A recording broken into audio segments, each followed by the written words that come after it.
My name is Ben Resney. I'm a third-year medical student, so I'm on clinical rotations right now, and I can speak to that side of things. Plus, I'm a non-traditional. I had a career for 10 years before I went to medical school. So I started medical school at 30 years old, so if anybody's non-traditional, I'll be glad to elaborate on that. I'm Molly Paris. I'm a second-year student, originally from the Chicago area. A little bit non-traditional as well. I did a little bit of extra schooling before coming here. Got a master's degree and just on academics to strengthen my background before. I'm Samantha Banzer. I'm a second-year medical student as well. I'm from a small town, Janesville, Iowa, and I'm kind of, if you have questions about rural medicine, anything like that, that's my pathway and my area of interest. So that's about it.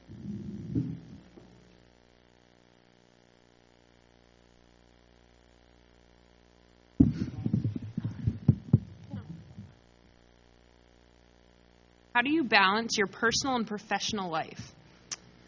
I was just talking about this a little bit, and my thought on this, honestly, is it's very hard, but I guess my answer is you have to do it. Like, you have to make time for your other things, for your professional life, for your families, for your hobbies. That's my personal take on it. You just have to make time for it. We're obviously in school and we're very busy, but unless you make time to do something, to have something that's not just studying, you will go insane. So taking a little bit of time, go work out, go sit outside, go watch a TV show, you can get it done. And just spending a little bit of time for yourself or for your family or anything can go a really long way. I think I agree with what Liz said, and I think that being comfortable cutting yourself off at a certain time in the evening is really important. And realizing that while there is a lot of material to get through, you'll burn out very quickly if you stay up all night every night. You have to set boundaries for yourself and trust that you will be able to get through the material and learn without sacrificing your own health and well-being. That's really important. I think something that our professors in the school really try to impress upon us is that if we don't take care of ourselves, how can we take care of other people? So there's a lot of wellness programming and, a lot of opportunities to learn how important it is to balance school with everything.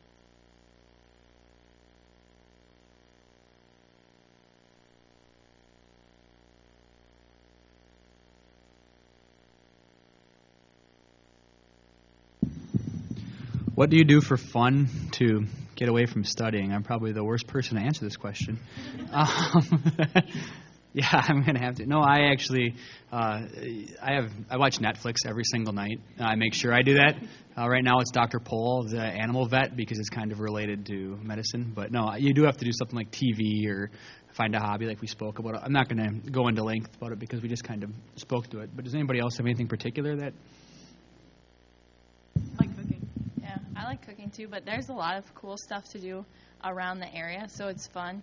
I get a little pamphlet in the mail at my apartment with the stuff that goes on, so I just look through that at the beginning of the month, and with my friends, I just plan out stuff to do. But otherwise, I like to be outside, and there's a lot of outside activities, which is nice, as well as just hanging out with friends.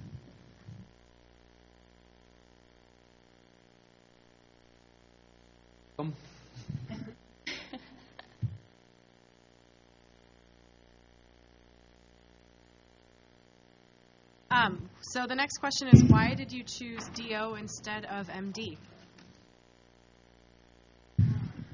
Do you want to discuss that? I can go ahead. Yeah. One of the reasons I chose DO instead of MD was just the feeling I got. I applied to both programs and was accepted at different programs in different areas, and it wasn't really a DO versus MD thing. Is when I got to Des Moines University here, and this is not it's not an advertisement for this place. I want you to go where you're happy, but you need to find where you fit in. And if you're concerned about the letters behind your name and what they mean or what they say, then you go with what your heart desires. But in practice, practice, where I'm at now in the clinic, I can't tell you if I'm working under a DO or an MD as a preceptor. A lot of the differences, in a bad way, are overplayed on the internet or on different forums or different things you might see. In the real world, it's much nicer agreement that I find out there, at least. So for me, it was more the institution more than what was behind my name, because I really didn't care. I just wanted to take care of patients, and I felt most comfortable learning that here. I was accepted. We're recording. I was accepted at both MD and DO schools, and my choice was to become a DO, a conscious choice, because I felt that I want to become a doctor where I would be the most prepared to take care of the patients the way I want to take care of them. I always saw medicine as the whole person, not a disease. I saw medicine as something where we not only treat the disease and bring them to the zero line baseline. I saw medicine as the venue to bring them above the zero line, to get them to health, to maximum health, maximum functionality, however stage they're in right now. And to me, a doctor of osteopathic medicine was the best way to achieve that. And Des Moines University, one of the number of osteopathic schools that gave me an acceptance, was the best place, like Ben said, where I fit in. I was cared for, and I have always felt part of a very, very large 220 people family.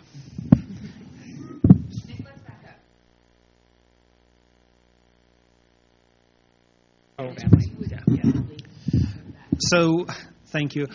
I do have a family. I came here to medical school with a family. I have a wife and 2 children, and balance is more than achievable. If you have a significant other, it is about planning. It is about how well you are prepared to maintain that balance. It is not just about you. It is about your family. Never forget about it.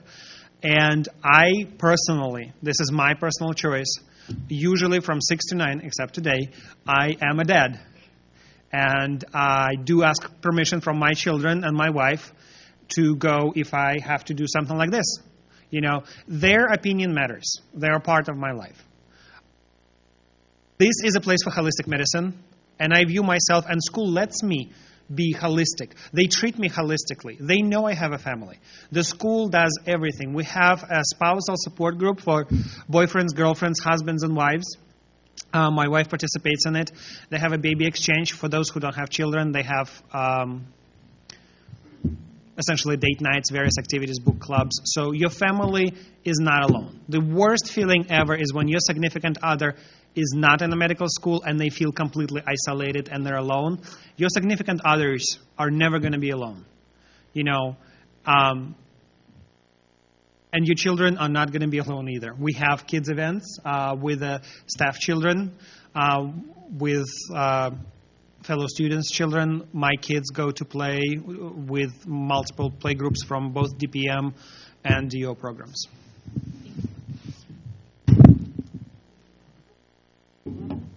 For you specifically, just apparently. So the question is, what can your family do to support you as you work your way through medical school? So for those who don't have spouses and it's the parents supporting them, I'll let them answer. My wife keeps track of my schedule. This is the reality of life. I have my life scheduled. I am being told when to go, and I honestly do go because that's the only way I can actually, interact with my kids. My life is guided by my cell phone. My cell phone has my schedule on it, and they can understand. Ask their input before you go into medical school, because if they don't want it, you have a problem on your hands. Convince them. My wife did not want me to do it. It took, honestly, good 2 years of convincing. And I was accepted here after she agreed that, yes, we're going to go through this as a family. They support you because you have bad days. So when you have bad days, ask your significant others to understand you. You might be grumpy. You might be very angry. You might be crying. They just need to, honestly, on those days, take care of you. And please remember that they did take care of you and take care of them back. Anytime you borrow from your family when you are a medical student, anytime you borrow from your parents, from your boyfriends, girlfriends, children, give it back, please. Because you don't want to come out of it alone.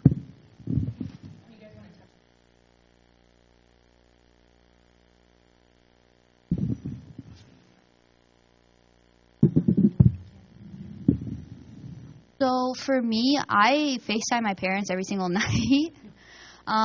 Especially like after exams, like if you don't do well on an exam, like I have to talk to my parents because they're like, it's okay, Rhea, like it's just one exam, you know, it's like a marathon, not a sprint. Like I always feel so much better after I talk to my parents. And like night before exams, I may not talk to them if I'm like cramming and whatnot, and they'll usually text me like, are you okay? But I try to, even if it's like 5 or 10 minutes, for me it feels really nice. I even did it in undergrad, so I guess it's like a habit that carried over. So that's what, like, I have to talk to them every night.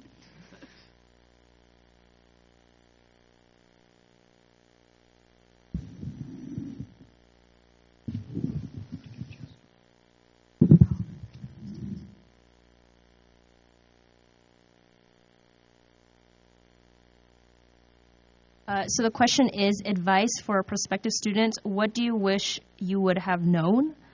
I have to think about it first. What was the question? What would you wish you have known? I think there is the easiest answer. I wish I would have known they're not lying about the drinking from the fire hydrant. Every single, I will admit, I was like, oh no, I can do it. I got it. The fire hydrant is just a metaphor. No, it's a high reality. I wish I knew that this is realistic. This is hard. This is completely doable. Every single person here is smart enough to do it. You know, you just really gotta want it, and it will be hard. And don't despair when it is hard. I would say more on that, the same thing, that I knew it was going to be hard, but you just, you know, I'm a smart person, I can handle it, and you can. Like Nick said, you definitely can handle it, but it is way harder than I ever thought it was going to be, honestly. It ended up being harder for me. It was a struggle. The first few months were a very significant struggle, but you just have to take it one day at a time, and you have to look around and know that you can do it, and know that all your classmates are doing it with you. You know, you're all doing it, you can all do it, you're going to get through it, but it's hard.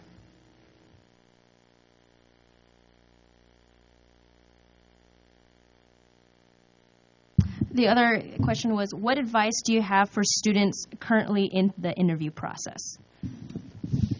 Okay, one of the things that I would like to say is, if you're going to go through the interview process, do not make it a cookie cutter thing that you think they want you to hear.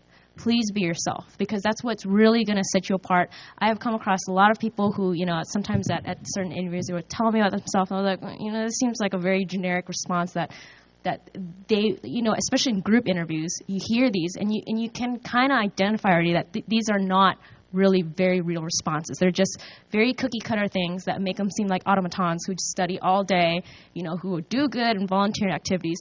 You really want to show them what is special about you. So be true to yourself.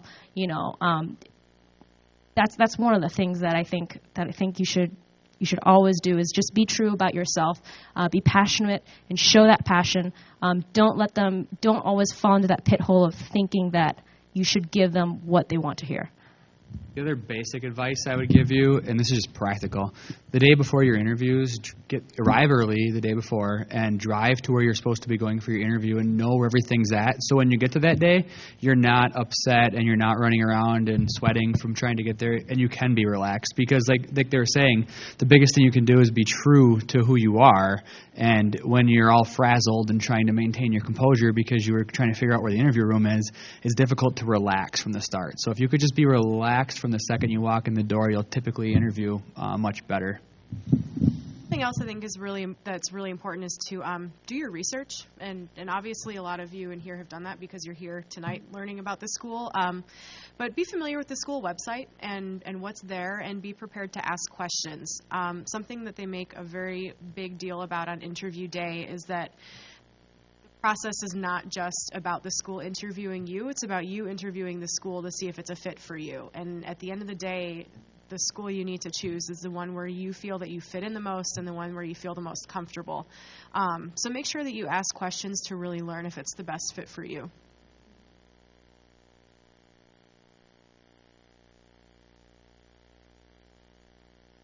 How did you transition from undergraduate to medical school, and what campus resources exist to help?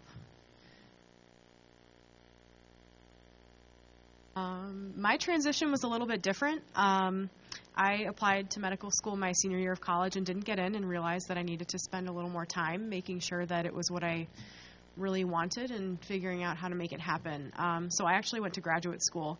I got a master's degree in biomedical sciences, and for me that was a really great route. It was a good way for me to become more familiar with the heavier volume of material that was more science-based than my undergraduate curriculum. So for me, I felt that that really prepared me, but I think that's a different thing for every person.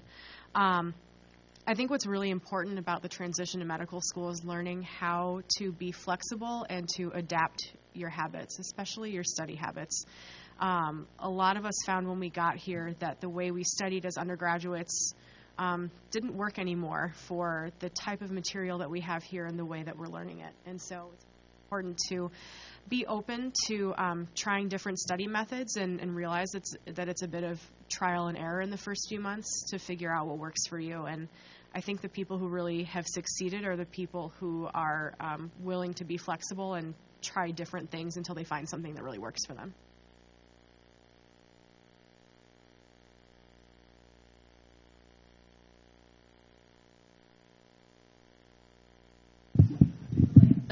The first year that you come here, they have big sibs, so that's a second-year student that you get paired with to kind of get some advice on what medical school is like and to have someone when you come, because your transition is not only from undergrad to medical school, it's also from wherever you lived to here now.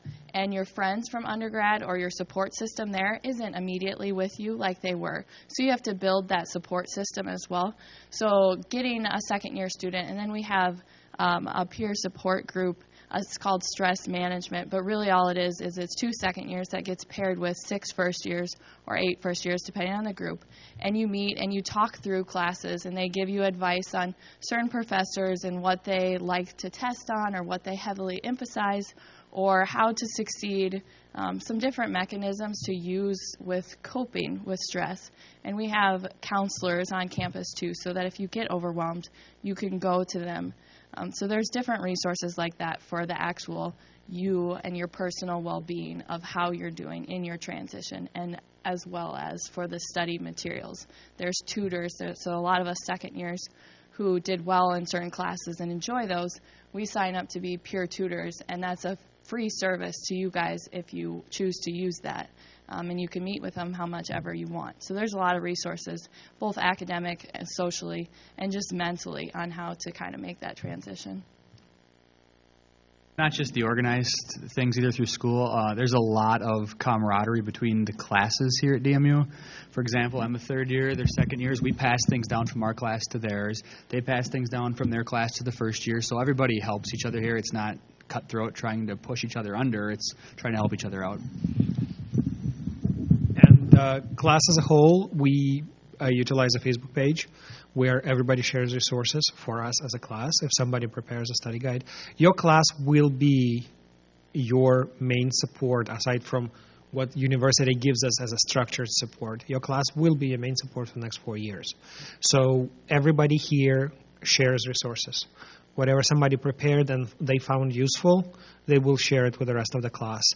Counseling is always available. Upper years, big SIBs, when you come in, you will be assigned that person. And if you do click together, they will be your friend. If you find some other people that you click with, they will still be your friends. You will make a lot of friends in the upperclassmen, and that will be highly useful. And if you do get stressed out, counseling is important. Moreover, that's back to the families. Counseling is available for your families as well. Your spouses, boyfriends, and girlfriends can come and can get help when they are stressed. My wife did not use it personally, but a friend of our family did. They come in and they used help from the university, and they honestly loved it. They sang praises too.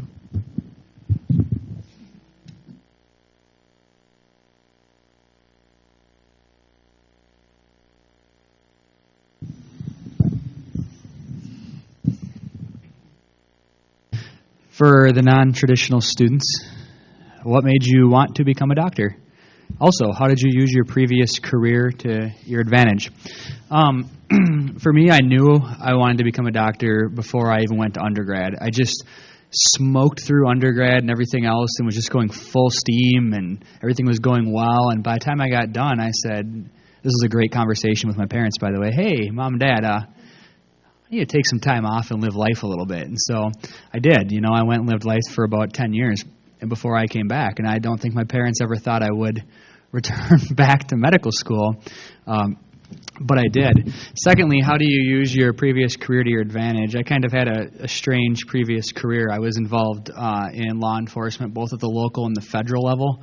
And so for me, just dealing with people of all different sorts of backgrounds and different sorts of situations that were stressful have really helped make the stressful situations in med school a lot less stressful. So you can find I think having any life experience, I don't care what you did before med school, you'll find it helps you to have some time in between, as long as you can make it back eventually. So I know you had plenty of life experience.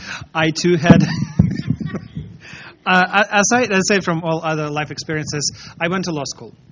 And I really thought I wanted to be a lawyer. And I wanted to help people, but I wanted to help people in a population way. And when I got out, I didn't do population law. I did commercial law. I did contracts, and that was completely not what I wanted to do.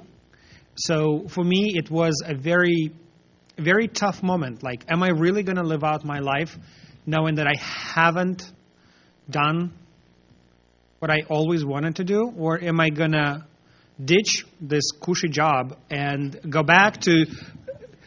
Well, I had to go back to a $10 an hour job scribing to learn about medicine. So it is a conscious life choice. I just realized that for me, my current career at the time was not what I wanted to do. Not at all. I needed a change. I needed to pursue that dream that I almost gave up. And that's what I did. I went around, I turned around, and I think for me, like Ben said, these are the life choices and life experiences that will always help you. One, they will help you empathize with people you're dealing with. You will deal with all kinds of people. They will not be from whatever you stereotype today your patient is. They will always be nothing you ever expected. A patient can always surprise you in any way, in any setting. And that's what life experience prepares you for. Nothing wrong with going to medical school right after college, because just make sure that while you are in college, you still get those life experiences, however much. Nobody's going to judge you that, oh my God, she didn't get any life experiences because, she's going from undergrad. Not at all. But if you are a non-traditional student, use those life experiences for empathy. Use the life experiences for perseverance. Medicine is a marathon. Perseverance is required, in my opinion. Sorry if anybody disagrees. You have to hear me again one more time here. How difficult is it to get into a surgical residency? And the reason they gave me this question is because I'm in my third year right now. I'm on the surgery fast track here at DMU. They have tracks in some programs, and Mercy Hospital offers surgery track, and so I'm in that right now. The surgery is really not that, it's a mid-level difficulty to get into. The thing you have to ask yourself if you're considering surgery is the lifestyle consistent with what you want to do for the rest of your life? And I say this seriously because I am a die-hard surgery person the whole way through med school, surgery. Did everything I did to line everything up perfectly. I have everything lined up nicely right now. And I get through surgery and I start thinking, man, I don't know if I can do this for 30 more years. So the thing with surgery is keep in mind the lifestyle. It's not that difficult to get into, but the lifestyle can be tough. So stay open-minded throughout it. If you want to know the specific competitiveness of it, the numbers are published on the websites. Go to the ACGME or the AOA, and you can see the number of residencies versus the number of people that get them. And I'd compare it to a mid-level competitiveness. Very doable here at DMU. We turn out several surgeons every year, but keep an open mind to the lifestyle. I think about 30% of our class wanted to be surgeons the first day, and by the time you get to the end, the 5 that are still really digging it get what they need. So it's quite doable. There's a follow-up that's very similar to that, so I'll pass it on. So the next question is just how difficult was it to get the HPSP from the military, which is the scholarship program that I'm on. And in all honesty, before I answer this question, I'm just going to give a really quick, 20-second spiel on what the scholarship is, because I know a lot of people don't know about it. A lot of my classmates didn't know about it, and I think people would have been interested. So I'm in the Army, and I became an officer before I entered medical school, the summer before. And I go to medical school for 4 years, just like everyone else. The Army pays 100% of my medical school tuition. They pay me a stipend every month, and they pay for all my equipment and my books and all those things. So they pay for all that. I do my residency, and then after my residency, I serve for 4 years. And the Army has a program like this. The Navy and the Air Force, they all have very, very similar programs. And it's the Health Professional Scholarship Program is what it's called, HPSP. And honestly, the requirements are not very, they're not too strenuous. If you have to have gotten accepted into a medical school to be given the scholarship. And if you have gotten into a medical school, then your standards, like your grades and your scores are high enough to get the scholarship. It's honestly more a timing thing. They give so many out a year, and you have to get them, you want to get them the fall before you're going to start. I did it the spring before I was starting medical school, and I got one of the very last spots of the year. So requirement-wise, it's not difficult. It's more timing thing and getting in, with a good recruiter that'll help you out, more military bureaucratic stuff.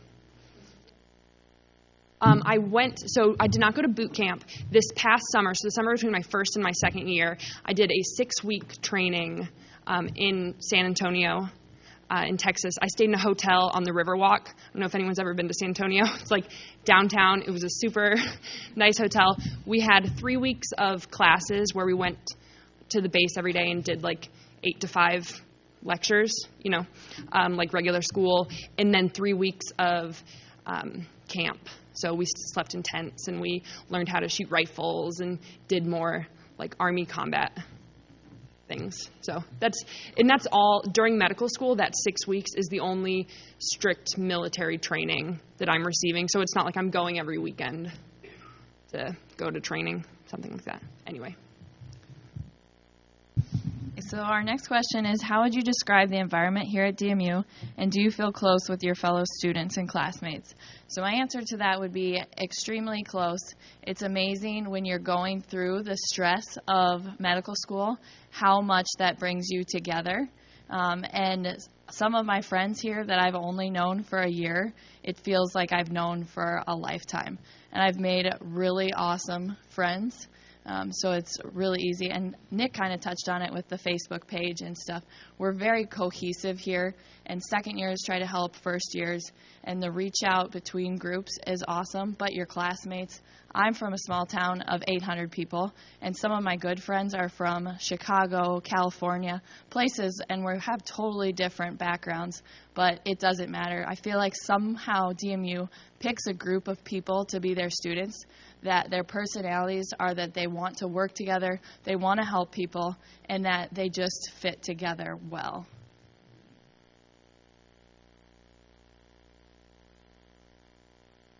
Yeah, you're really getting up. That was good.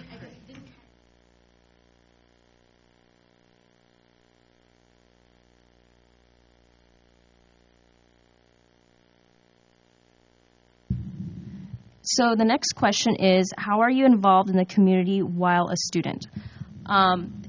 There's actually, this kind of goes back to another thing that says what I wish I knew before coming, there is actually time that you have for yourself. So if you guys actually think that we are saying that it is very difficult and we actually meet the challenges and we put in the work for it, but realize that there is actually time you have for yourself. A lot of people actually still, are involved in sports. I have a friend who actually goes to a hockey game every Sunday night, or people who wake up at 5 a.m. to do CrossFit, and they're still doing very well in school. So it's very possible to lead a very balanced life. So one of the things that I like to do is I also like to get involved in the community. And I'm also president of SOMA, and it's one of the larger osteopathic student organizations. And so what we like to do is we like to hold community events at elementary schools. It's called What's in a Doctor's Bag. So we'll actually go to these elementary schools and we'll show young grade school kids what is it like to go to a doctor's office? What equipment are you going to see? What is it going to be like? And these are things where we're just trying to get them to be more proactive and be okay about going to a doctor's office, because sometimes it can be a little bit scary. We also go to a lot of undergrad institutions. We kind of tell them what is it like to be in a career in medicine? What is it like to apply to med school? Similar to what we're holding right now. We also do. There's many different communities out there and different organizations. There's specialty organizations. I know that there's people who do House of Mercy, and they're actually gathering donations for different children here in Des Moines. Is there any other? Or there's Drake Clinic too. So actually, do you want to talk more about that? There are a lot of opportunities for community service through the OMM department, which is really great because it's a good way to become comfortable with OMM skills and really just being comfortable with a hands-on approach to healthcare early on. One thing we do is the Drake Clinic, where we have Drake athletes come every other week and receive OMM treatments for a couple hours from second-year students. We also have a lot of eager first-year students who have been coming a lot and observing and have really started to build their skill set early. So it's a really good way to get some early exposure to some clinical skills. We also do osteopathic finish lines. So at the Des Moines Marathon, Fight for Air, the AIDS Walk, all sorts of races that happen around town. Students will provide OMM treatments to athletes at the end of the race, and it's a really great way for us to interact with the community and share DMU with them and share OMM with them, which is a great way to teach people about the osteopathic profession. And aside from that, like Sam said, there's just a lot to do in the community. If you're looking for fun things to do, we have a symphony, and I've been to the symphony with groups of people. There are a lot of restaurants and movies and cultural events. There's a World Food Festival. There are all sorts of things. Broadway musicals. So there's a lot to do as far as community service and as far as just immersing yourself in everything in Des Moines. Well, an additional thing, this started this year. If people are from Iowa, they probably saw it in their local newspapers. Our dean is very much involved with the disaster relief. So every single DO student gets trained and gets put on volunteer roles with Iowa Red Cross disaster relief. So should the disaster strike and we have time and opportunity, we essentially have dean's pre-approval after you go through training to go out and assist with a disaster relief that tends to happen usually along the rivers, not on the midline. But this is the first year. So far, we got trained just a few months ago. We didn't have to go anywhere, but the disaster readiness kind of goes along with the mission that school needs to be visible, that school needs to be in the community. School is always out in the community. And community needs to know that they can rely on us. I was just going to add something. So there's a ton of organizations on campus. And so if you want to get involved in the community with a specific group, you can, of like a population. So Pediatrics Club does a lot of things with kids, but then we also have outreach programs where we go work with children with Down syndrome or adults with Down syndrome. We also have Wesley Acres, which is a nursing home. Family medicine does a lot with working with the geriatric population. We have free clinics that you can do. There's a ton of things that if you have an area of medicine that you want to do, or just a population that you like to work with.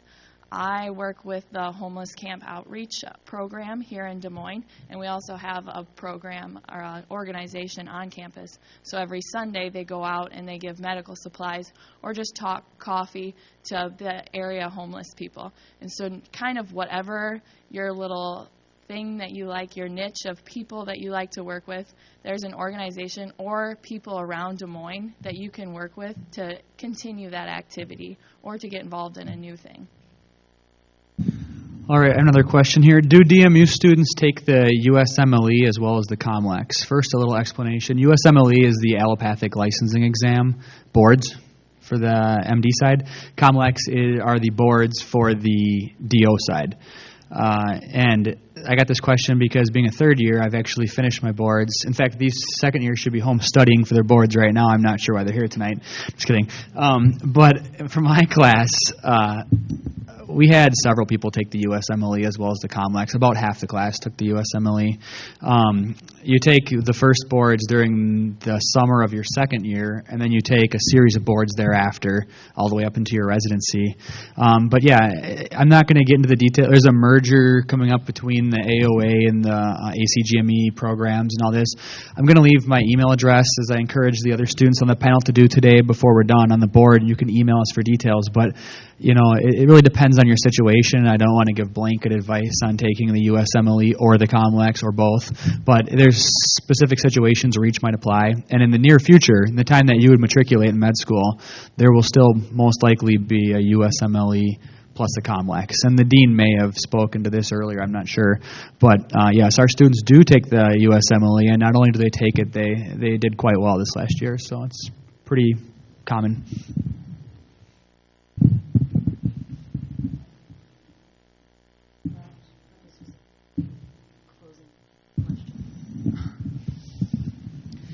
What is your favorite aspect of osteopathic medicine? It's the people aspect. It's the fact that I get to care for the people, and that is the most important thing. You go out, well, I don't know about you. I went into medicine to care for the people. My patients are people. My patients are humans. My patients have their own needs, passions, souls, and I'm there to try and help all of it. Can I, by myself, alone? No. But osteopathic medicine teaches you to do it to the maximum extent while also relying on whoever you need to rely. You're never alone. Osteopathic medicine, DMU specifically, is amazing at preparing you to work in teams. Osteopathic medicine is amazing at preparing you to work in a team that would include a social worker, a priest for a religious person, a financial counselor, a nurse, a pharmacist. You know, when you go out as a physician, you bear a lot of responsibility, but you are never alone, and your patient should never be alone. And that's what osteopathic medicine, for me, prepares me the most.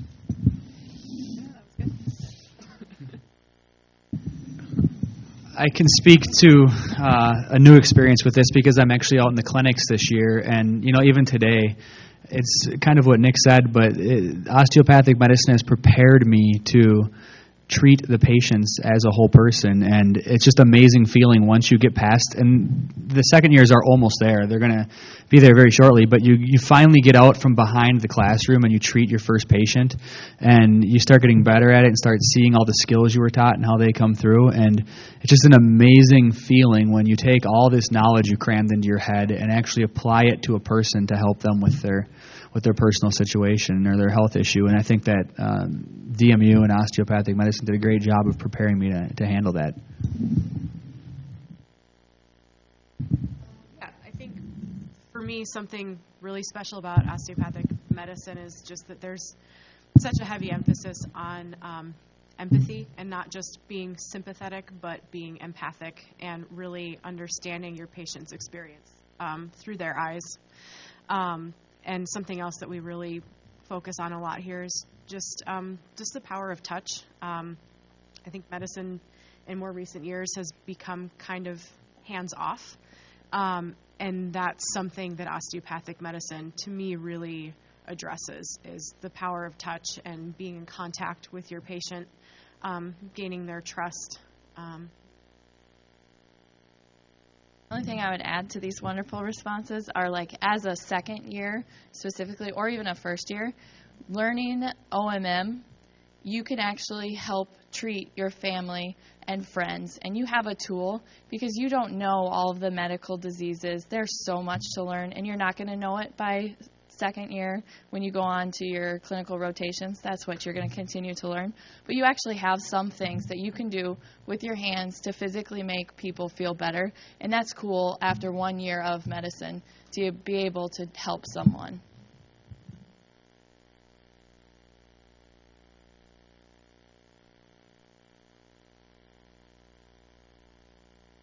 Well, congratulations on being here tonight. This is the step to even take the initiative to show up at something like this. Interest and your commitment already. Congratulate you for coming out and staying here till 9 o'clock.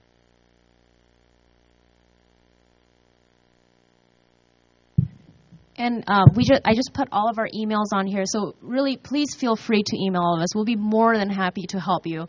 So to point out who they are, so you're like, I want to talk to her, and you're like, I have no.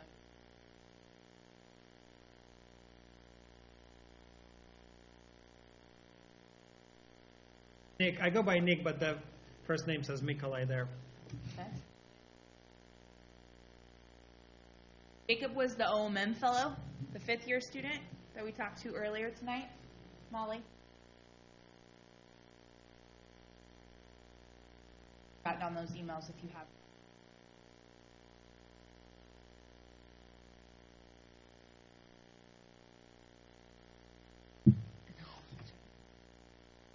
Alrighty.